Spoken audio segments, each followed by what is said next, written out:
That is a 25.5-inch walleye.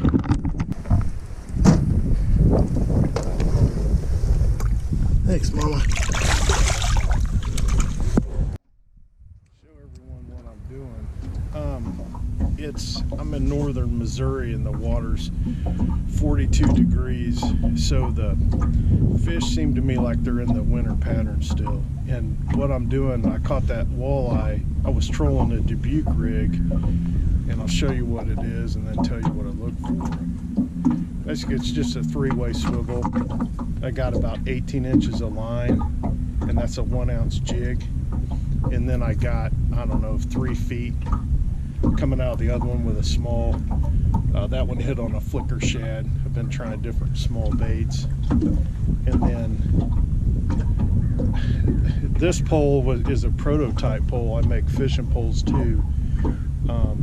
That I think I'm actually going to try and sell these. It was a prototype pole for spooning, for big spoons, but they didn't really care for the action. But man, it's just perfect for trolling. And what I'm doing, I'm contour trolling. Basically, I drove around the lake and I found where all the shad were, what I thought were shad. There's a bunch of little crappie in this lake too. I think I trolled around a bunch of little crappie, but I think right here it's all shad. And I get downwind of them on the first break downwind of the shad. I've just been trolling, trying to follow the break, and you know, it's not real scientific. I mean, I got live scope and $5,000 worth of fish finders back here too, but really it doesn't help.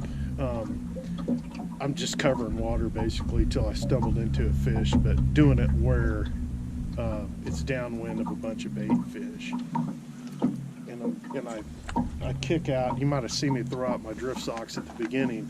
I kick out drift socks, and then that way I control about 1 mile in an hour. And what that makes your trolling motor work a little bit harder. I actually learned this from fishing with catfish guides.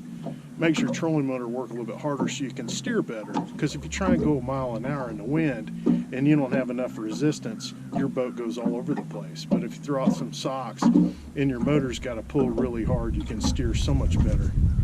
And then I just, you know, try and follow the contour as best I can and just cover a bunch of water. I don't know if it's a tournament winning pattern, but I haven't got to fish much at all this winter. And the last 3 times I went out in the winter, I have caught walleye and sauger every time. And I actually, the first couple of times I just fished for a few minutes for them. I was fishing for other species. Today I've been spending my whole day looking for that big walleye I just caught. But anyway, that's the Dubuque rig, and I just pull about 1 mile an hour. You can go 1.5 miles. It's just my socks are so much resistance that I'm keeping it down to 1 mile. But even in the dead of winter, when 30-degree water, you can get cracked going 1.5 miles. I like this short pole and short grip, because as I'm following the contours, you know, I have to switch the other side of the boat, go around the net, go around drift socks. And my other pole I used to do this with has a long handle on it, and it's a pain in the butt. That's why I've been using this one, but the last 3 times I've Dubuque rigged, I've used these. And I took a guy fishing, you know, that doesn't have much experience fishing, and he was struggling a little bit, so I had him try this pole when we were pulling Dubuque rigs, and he instantly said, "Oh my God, I can feel the bottom now." And, you know, and immediately caught some walleye and sauger.